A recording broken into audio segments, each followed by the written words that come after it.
What you just shot? What post? I told you, it's all over the place. Oh! Perfect. Wait, it's over the entire target, huh? It's always the first shot is dead on, and then it just deteriorates from there.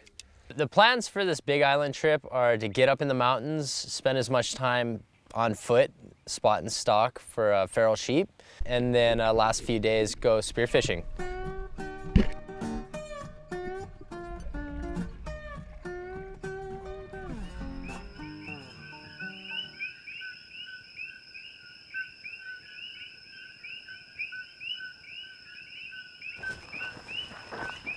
Justin's pretty much got a black belt in archery and bow hunting. Not only is he a natural at it, he also has the experience. Right now we're on the southwest side of the Big Island. We're kind of right in the saddle between Mauna Loa and Ho'olalai, and then Mauna Kea is straight over the trees that way. Between 6,000 and 6,500 feet of elevation. Looking for feral sheep. Captain Cook brought them over when he brought over other kinds of livestock. The young ones usually make a lot of noise. Yeah. So Gives away the herd. hopefully. I invited a couple of friends over from Oahu, and Mark Healey was one of them. Thinks he's hardcore. Oh, I surf these big waves at Jaws. So I go right at Mavericks, I go left at Mavericks. Charge on, brah. And what is he doing right now? We've been walking for 5 minutes. I'm surprised the sheep aren't running to us right now.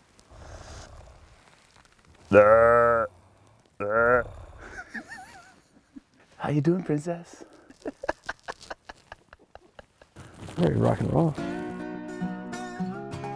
How was your nap? Every now and then we have a pack of wild dogs. It's just feral dogs, people's hunting dogs, pig hunting dogs that, when they take them hunting, they get lost or they get left up in the mountain and they just turn wild. They'll, like, attack and try to kill you, but they look like house dogs. The pigs are just, they don't stand a chance against a herd of pack of wild dogs. If you can catch a piglet with slippers on, I'm sure the dogs just nail them. Bro, I'm Superman. What are you talking about? I flew across that. Hey, you almost broke your fucking ankle. I thought there was going to be a compound fracture. A slipper stuck on your ankle and a bone shooting out your calf. Did you see me go airborne for him, dude? Yeah.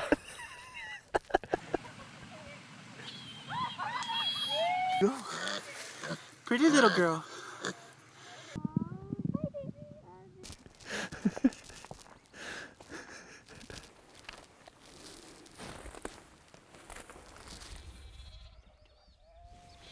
There's a butt of one right there still.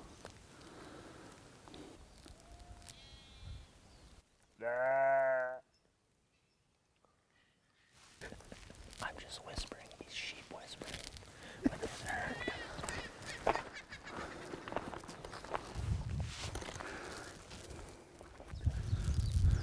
We're busted. Fuck. Eat lunch, take a siesta.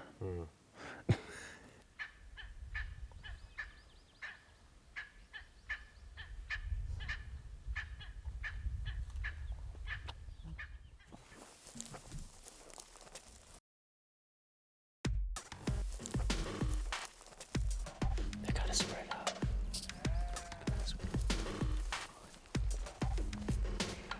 Oh God, they're all over the place. That's a big herd.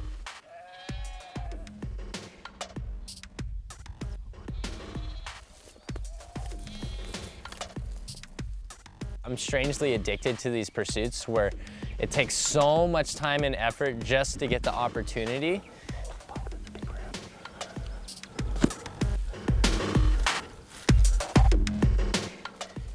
And then you can lose everything, totally trip at the finish line. It's kind of the same thing with big wave surfing and chasing big waves around the world. It's like a week buildup, get all the safety plan in order, get the tickets ready, transportation, etc. Hopefully all the conditions come together. Then it really comes down to the opportunity presenting itself, and you're gonna only have a few, and you capitalizing and performing perfectly under extreme stress. They winded us.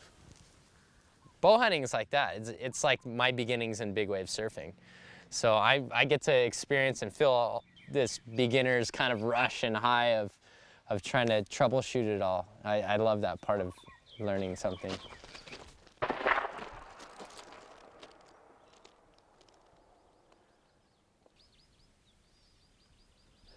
They're making noise earlier, but our buddy just took a shot with the rifle, so they're probably scattered to the wind.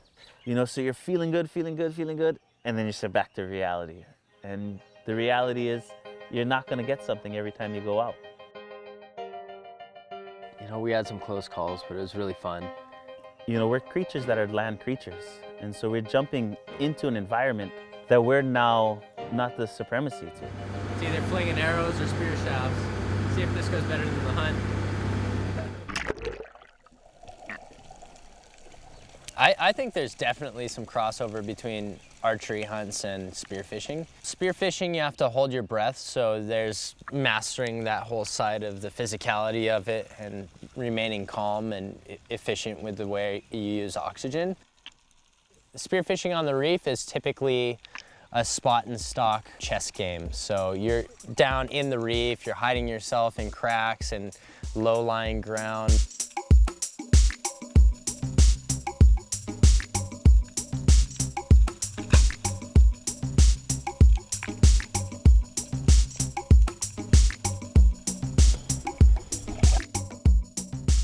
In blue water, you don't see the bottom typically. You're also primarily targeting pelagic fish, wahoo, mahi-mahi, tuna, even billfish possibly.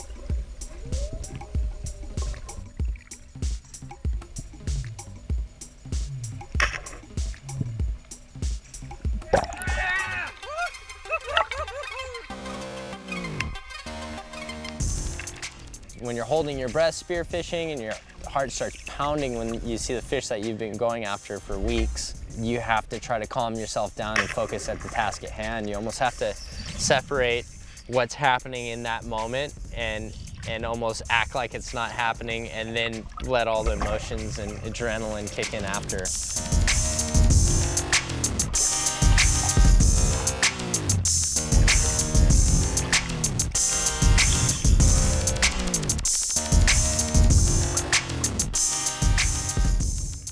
The biggest thing is when it's crunch time to keep your heart rate low and stay calm.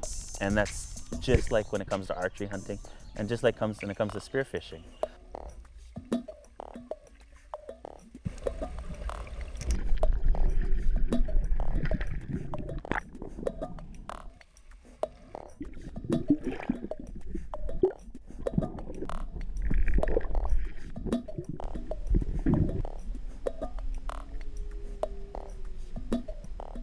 When a certain circumstance presents itself with a dream fish, you know, it's all you can do when you finally pull the trigger and you see your shaft hit its mark.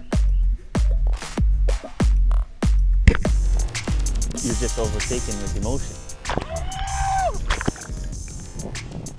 You know, your heart's going a million times a minute, and then 2 seconds later, your line goes slack. And that can only mean one thing, that your fish swam away. You know, so it's a roller coaster ride. Boy, big shark!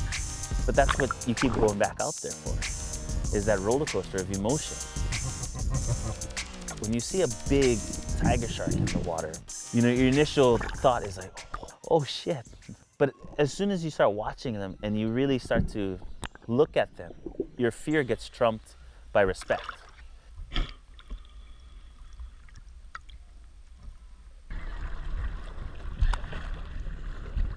Big tiger though. To me, being a man is being able to not only just feed and provide for yourself, but it's being able to feed and provide for others as well. You obviously bond through that eating of food, and you also bond during the hunting and gathering of it.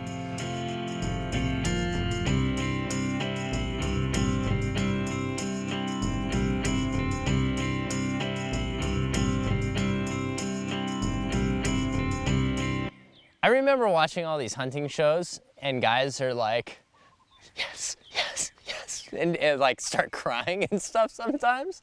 And my girlfriend watches these hunting shows. She's like, what, is the guy gonna cry again on this thing? And you never get it. Like, I haven't cried from getting an animal, but. Rookie.